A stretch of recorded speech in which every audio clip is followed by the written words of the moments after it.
All right, in the last video we talked about how the United States of America came to take over half of Mexico, came to dominate a big chunk of Mexico. Now we're going to talk about post-war Mexico, Argentina, and Brazil in this one. So yeah, Manifest Destiny, United States of America is conquering ocean to ocean and driving out the native people. It's a famous picture you've probably seen before as white settlers and progress starts to move through. This is what North America is largely looking like now.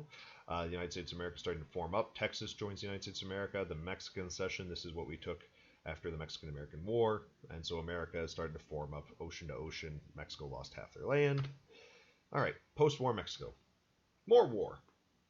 So native Benito Juarez, this man here. All right, so Benito Juarez, he's a native Mexican person, so predominantly of native blood of the people from that region before colonization. He was educated as a lawyer, and he rose up as an early political leader, became a governor, and eventually even becomes the president of the Mexican Republic. And that sounds great, very, very progressive. And he was. He was a very progressive, Enlightenment-inspired guy, and he wanted to see reforms like the United States of America, like Europe, in Mexico. So his policy was called La Reforma, reforms, right? He's making changes. One of the first things he does is he takes over a lot of the Catholic Church's land in Mexico. And we've talked about that before, the dispute over how much power the Catholic Church should have. He takes over a lot of their lands and sells it to make money. He institutes a lot of secular reforms, meaning non-religious reforms, so trying to remove religion from government, allowing religious freedoms, those sort of things. So he's trying to make Mexico a less, Catholic country, essentially. And then he does land redistribution. So land redistribution means he takes from the rich and gives to the poor. He took large land holdings, which were held by, white settler people. He takes these lands and he redistributes them to the indigenous people and the local people, the mestizo people of Mexico. And all of these things sound great, right? He's making it more of a Western style, United States style country. The land distribution, though, is a little pushing it. He's making ideas, though, to try to help the average people. And his plans backfire terribly. And why is this? Well, okay, he takes land from the rich and gives it to the poor. He doesn't solve the problem of inequality. He didn't take the wealth of the wealthy people. He just took their land temporarily. Because what's going to happen is these poor people had no money and oftentimes lots of debts. Sharecropping, debt slavery, that sort of stuff. And so they would sell the land back to the wealthy people. I guess that's progress somewhat. Like now the poor people temporarily had some more money, but the actual wealth of Mexico was tied to the land. And so the wealthy just get the land back eventually. So that didn't work. Next, the Catholic Church viewed this as an attack on them, and they're kind of right. Benito Juarez's policies were kind of going against the Catholic Church and the power that the Catholic Church held in society. And a lot of the wealthiest, most powerful people in Mexico at this time period were, Creole white Catholic people, and so they're kind of seeing this as an attack on them. The Catholic Church said that anybody supporting Benito Juarez is at risk of excommunication, essentially being kicked out of the church. That's pretty severe. Meanwhile, the wealthy conservatives in Mexico call out to France. Remember, France was a predominantly Catholic country. And they call out to France and they say, hey, help us. We need your help. There's a lunatic running our country right now. Think about how the United States of America has supported many people or different sides of civil wars. At the most recent, and this is 2020, most recent State of the Union, President Donald Trump had basically sort of like a civil war figure from Venezuela come and stand at the State of the Union. This is a similar thing where basically another country is calling out for help and saying that they're being ruled by a lunatic. Well, the wealthy Catholic people in Mexico call out to France. Their current leader is Napoleon III, and yeah, there's another Napoleon for a while. But anyways, they call out for France and they say, help, we're under attack for our religion and our way of life. And Napoleon III, who is this guy, which, look at that mustache. Look at that. That's a good mustache there. But Napoleon III answers them. Napoleon III says, yeah, you know what? You're right.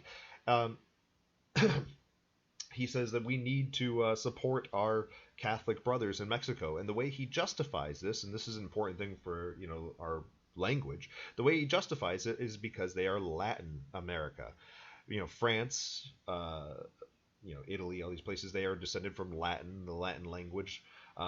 Well, in Latin America, largely white settlement moved over to these areas. They brought with them their language. They brought with them Catholicism, which he considers all part of the Latin heritage.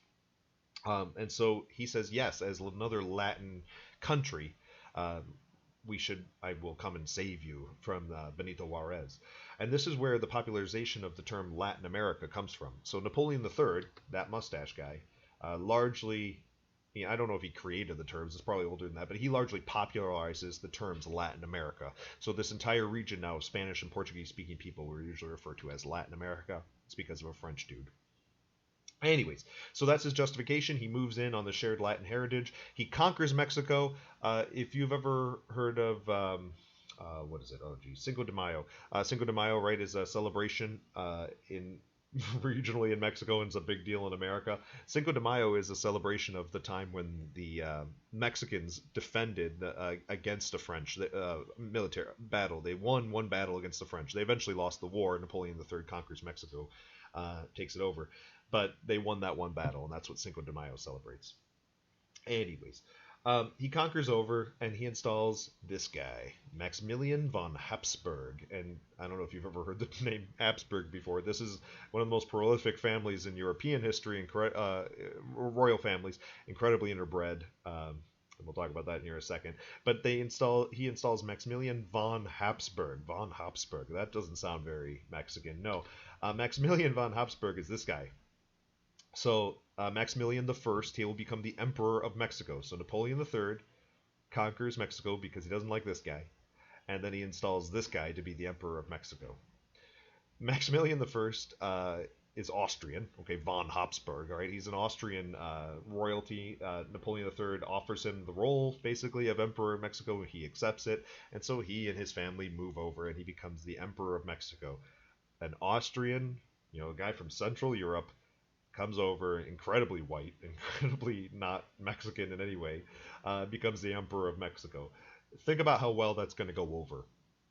So, while many people at first, the wealthy elites in society, were on board with Napoleon III coming over to get rid of this guy, well, now they have an obviously foreign leader in control of their country. An obviously foreign leader who is dominating Mexico, and that's not going to sit well with a lot of the lower class people again, and so there's going to be another revolution. Benito Juarez will lead this revolution, and basically, he's fighting to take back power. But Benito Juarez will fight against Maximilian von Habsburg, and eventually he will be successful. He and the Mexican people will overthrow Maximilian I. So there's a very, very short-lived second emperor in Mexico, and Maximilian is captured and eventually put to death. I don't know if there's any truth to this, but there's a fun urban legend for his death. Maximilian I was sentenced to die by firing squad, and apparently, according to the legend, he gave every man in the firing squad a gold coin and asked them not to shoot him in the head so that he could have an open casket. Pretty dark, but that's the end of Maximilian I, the Second Empire of Mexico.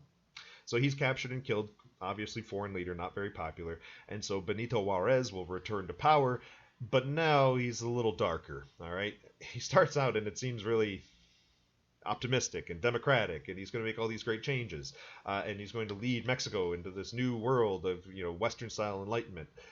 And then all of this happens, and he's very angry at the wealthy people. He's very angry at the Catholic Church, and so he's going to be now he's fought this civil war. Now he's much more of a dictatorial figure. We're going to talk more about Mexico in the 20th century later on. Mexico's got a real bumpy road here, and this is also, by the way, if you've ever played like the Red Dead Redemption time period, it's usually set around this time period in the next Mexican Civil War, which we'll talk about later on. All right, Argentina. We have Argentina and Brazil to do still, and then we'll move on to America again. So Argentina was seen as a success.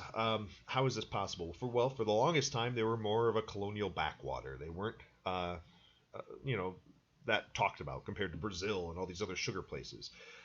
Why is that? Well, the main industry was leather and beef goods and animal products. Argentina had a culture of basically cowboys, very similar to American cowboy culture. They were called gauchos, right? Very iconic style of pants, which are still, I don't know if they're popular today, but I've seen people wearing them. Gaucho style pants are actually from the pants that these Argentine cowboys would wear, and so that's where that word comes from. But gauchos, herding the plains, giant herds of cattle. Well, what we start to see is when Argentina gains its independence from Spain, they are going to use that money that they're making from exporting beef and leather and wool and other goods like that. They're going to use that money and invest it back in the country. They had a series of very intelligent presidents who weren't corrupt, weren't just in it for money and power for themselves, and actually wanted to make a better world for Argentina, or a better Argentina, I guess, for themselves. And so they start changing the country and growing the economy. Huge focus on education and infrastructure. So they take the money from these industries, the beef, leather, wool, or whatever, and they took that money and then would send kids to school and build roads and build cities and build infrastructure, plumbing and things like that. The economy is going to grow rapidly. About 5 times it's going to double over in about a decade. We're talking rapid growth. Think like China in the 1990s, early 2000s, just massive economic development almost out of nowhere. A lot of this stability, of course, was going to bring in a lot of foreign investment. We see American companies and British companies, European companies starting to move in, and Argentina is rising up. Many people at this time period, late 19th century, looked at Argentina and said, "Wow, that's the next United States of America." The United States of America was viewed as a success story, still rising up, but becoming very wealthy and powerful. Some people said, "Argentina, that's the one to watch. They're going to be the country just like the United States of America, but in South America." Um, the 20th century, we're going to talk about why that's not the case. They're still mainly focused around resource, exporting. So uh, leather and beef and wool, all these things are going to bring them a lot of money, and they're going to use the money for good causes and stuff. But when the Great Depression hits in the 20th century, Argentina kind of never really recovers. We'll talk more about that later.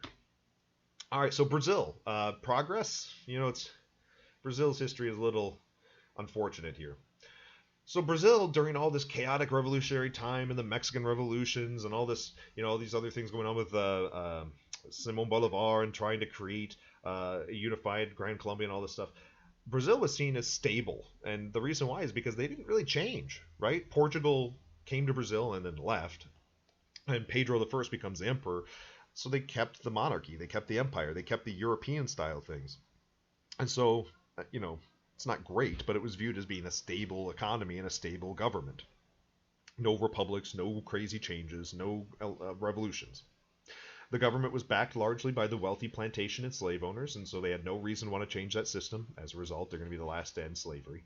And so they tried to maintain this traditional system like they had during the early colonial age. Things start to change a little bit, and you start to see more people coming to Brazil, non-enslaved people, and you're going to start to see new ideas coming into Brazil, and that's going to start changing things. How do these people come there? Well, the coffee boom. In the 19th century, we start to see a transition from tea to coffee. There's the Boston Tea Party probably wouldn't happen today, right? But Starbucks, that'd be a different story. So the coffee boom brought on hundreds of thousands of immigrants. They brought in money. You start to see Brazil become much more diverse, and also their economy becomes more diverse. They're no longer just wealthy sugar plantations anymore. Now you see a lot more European people and a lot more free people. So the country started to change. Eventually, though, in the late 19th century, this is about 20 years after America, Brazil will end slavery. And that's kind of the end of this class of people, the wealthy plantation and slave owners, the people who were the traditional power fueling the empire and fueling the stable monarchy, right? So slavery ends in 1888, and this is a good thing. Ending slavery is a good thing, right? Don't get me wrong. But it will basically collapse Brazil. Um, so slavery is a terrible thing, and it should have been gotten rid of, but it will eventually lead to the fall of Brazilian stability. So ending slavery, a failing war with Paraguay, which was terrible for Paraguay, but we're not talking about that right now, will bring about the total collapse of monarchy. There's going to be no power base supporting the monarchy, no power and money supporting the military of Brazil, and it's kind of like the rug was pulled out from under them. So ending slavery was a good thing for humanity. It was a terrible thing for the Brazilian government. Their shaky republic will form afterwards, after the monarchy falls apart, and will really struggle then for the next 100 years plus, really, to deal with a lot of the issues, a lot of the legacy of slavery, integrating freed slaves into Brazilian society. They're kind of running into a lot of the same problems that a lot of Latin America struggled with just about 100 years later than the rest of Latin America. So Brazil, in many ways, is going to have to deal with a lot of racial problems and who they are problems and government problems. They're just starting a little slower than the rest of Mexico and Grand Colombia.